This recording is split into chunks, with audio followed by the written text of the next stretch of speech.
Salam sejahtera Malaysia, berita hari ini dipetik daripada Malaysia Kini bertajuk Anwar sahut cabaran debat kata Najib game on. Bagai pucuk dicita ulam yang mendatang, Anwar Ibrahim hari ini menerima cabaran Najib Razak untuk berdebat mengenai usaha menyelamatkan syarikat Sapura Energy Sendirian Berhad Sapura Energy. Dalam kenyataan dikeluarkan tengah hari ini, Anwar berkata dia pernah mencabar Najib sejak sedekat lalu, namun ia tidak bersambut. Saya bersedia untuk berdepan dan berdebat demi negara dan rakyat pada bila-bila masa dengan Najib, katanya. Ahli Parlimen Port Dickson dan Presiden PKR itu turut mengiringi kesanggupannya dengan serangkap pantun. Tuan Puteri pergi ke Lukut, bawa pulang kacang panjang. Sedikit pun hamba tak takut kalau berani turun gelanggang. Dalam reaksi segerahnya, Najib berkata dia setuju untuk berdebat dengan Anwar. Game on. Saya setuju debat dengan Anwar. Let's rock, kata Najib. Saya minta pasukan Anwar dan Rafizi aturkan dengan media sekiranya ada yang berhasrat untuk siarkan secara langsung, katanya di Facebook.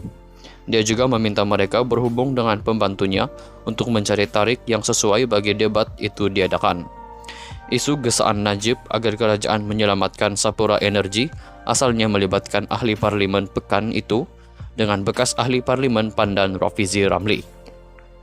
Antara isu yang dipertikaikan mereka ialah kewajaran ketua pegawai eksekutifnya yang diberikan gaji yang begitu lumayan. Menurut Rafizi, pada Mac lalu, Najib sebagai Perdana Menteri ketika itu gagal menjaga kepentingan institusi awam melalui permodalan Nasional Berhad PNB dan kumpulan wang amanah persaraan KWAP yang menjadi pemegang saham dalam syarikat tersebut.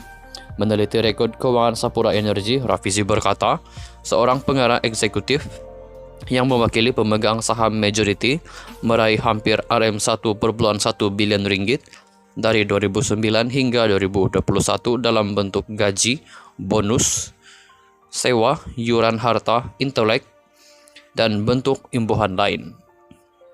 Perbalahan itu kemudian membawa kepada cabaran Rafizi kepada Najib agar mereka berdebat mengenai langkah berkenaan. Ia kemudian dipersetujui oleh Najib, namun bekas Perdana Menteri itu turut mengajar agar Anwar dilibatkan sama. Langkah itu dianggap Rafizi sebagai petanda Najib takut untuk berdebat. Namun pada masa yang sama, dia yang menawarkan diri untuk bertanding bagi jawatan timbalan Presiden PKR kali ini berjanji untuk memanjangkan cabaran tersebut.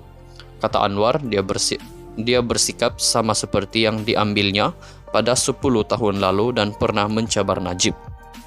Pada awal Ramadan ini, kata Anwar, Najib memilih untuk mencabarnya setelah dia gagal menjawab sanggahan Rafizi mengenai kemelut bailout Sapura yang dicadangkan ketika ramai rakyat miskin dan para peniaga kecil tidak terbela.